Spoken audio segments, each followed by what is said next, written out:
Now, all eyes are on the port city of Tianjin in China, where, of course, the stage has been set up for the SCO Summit.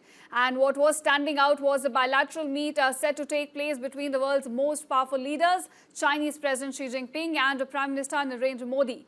Now, the meeting, as we're given to understand, has been wrapped up. It was supposed to be 40 minutes, but of course, it extended way beyond that. The two leaders talked about the border management. They talked about flights getting resumed between the two countries. We also know that now the Kailash Mansarovar Yatra has been resumed. And we also understand the two leaders here in the bilateral meet are committed to taking the relationship between India and China forward on the path of mutual trust, respect and sensitivity. So these are the crucial principles that are now going to be guiding the relationship between the two nations. Now, on this story, I also have with me Ambassador Veena Sikri, former Indian diplomat, and I also have Manish Chand, the CEO, Center for Global India Insights, joining me, in fact. Now, thank you to both of you for joining me here on News9. Let me start with Ambassador Veena Sikri here. Ambassador, help us understand, according to you, we now know the outcome of this bilateral meet. How do you look at this? And according to you, what's your takeaway from this meet? Well, I think it's a very significant meeting. It has been very friendly. And I think our Prime Minister quite rightly emphasized the three sensitivities: the mutual respect, mutual trust, and the mutual sensitivity to be recognized by either side. And we do know that there is confidence, especially after the special representatives meeting in Delhi, Wang Yi and Minister Ajit Doval, about the disengagement at the border. So our Prime Minister expressed the confidence that if the disengagement has taken place, or it is taking place, it will be completed soon, there will be a peace at the border.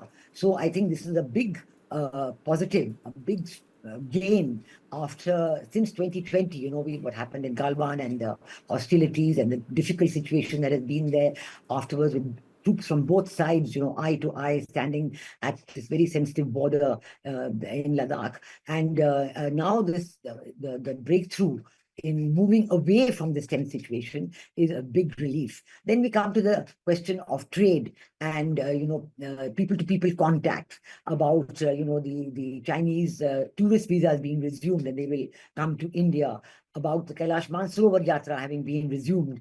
And all these are confidence-building measures. They are very important aspects of the determination of both leaders to have a period of peace and stability and shared prosperity between the two countries. So I do hope that this will lead to a continuous process. For example, when Foreign Minister Wang Yi was in India, he had promised that yes, he's going to resume the rare earths supplies and the tunnel boring machine supplies and the fertilizer supplies. So we have to hope that these are all going to be implemented and they will actually happen in the next few weeks and months. So I think that this is now the stage that when the ice has been broken, the thaw has set in with the meeting at the highest level. We do hope now that it will be carried forward at all levels through the implementation. And I think this is also building upon the very successful visit of our Prime Minister to Japan. This also has a big role to play that, you know, our Prime Minister had a very successful meeting in Japan. Defense and security ties with Japan have stepped up enormously. Investments from Japan have stepped up enormously. So I think all this contributes greatly to the positive trend which is being continued in this meeting between President Xi Jinping and Prime Minister Modi.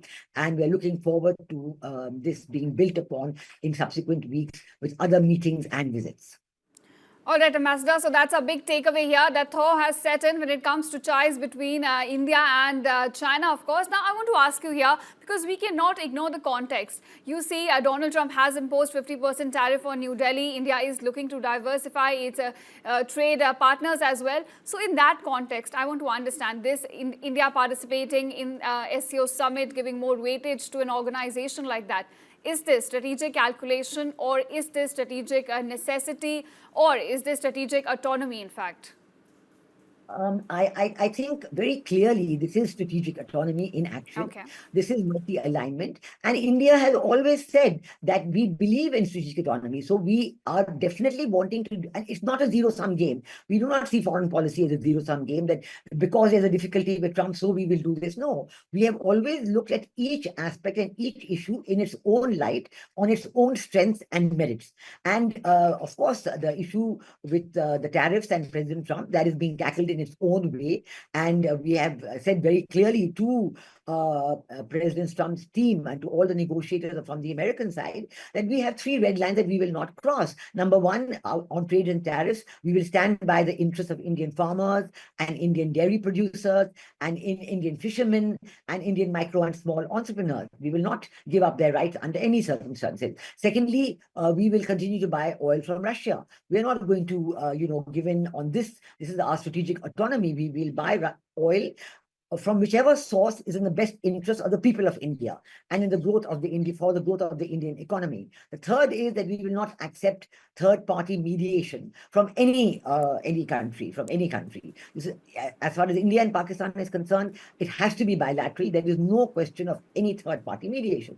Now, based on all this, the talks with America are going. Now, at the same time, when it comes to SCO, we know that last year, in 2024 October, Prime Minister Modi and President Xi Jinping met in Kazan at the BRICS summit after quite a long period of time. And that set in the real thaw. And both countries agreed at that time, 1 year ago, that yes, we should move forward. At that time, they agreed, for example, to immediately disengage at the immediate eye-to-eye confrontation which was there at the border. Some patrolling has resumed. And now this process of disengagement, we hope, will gather speed. So this is taken on its own merits. Of course, it is true that when Foreign Minister Wang Yi was in India, he did speak, he did criticize the unilateral tariffs being imposed by Trump. Right. He described some of the action as bullying and all that. But these are, independent of each other. And our visit to Japan, that was on its own strength.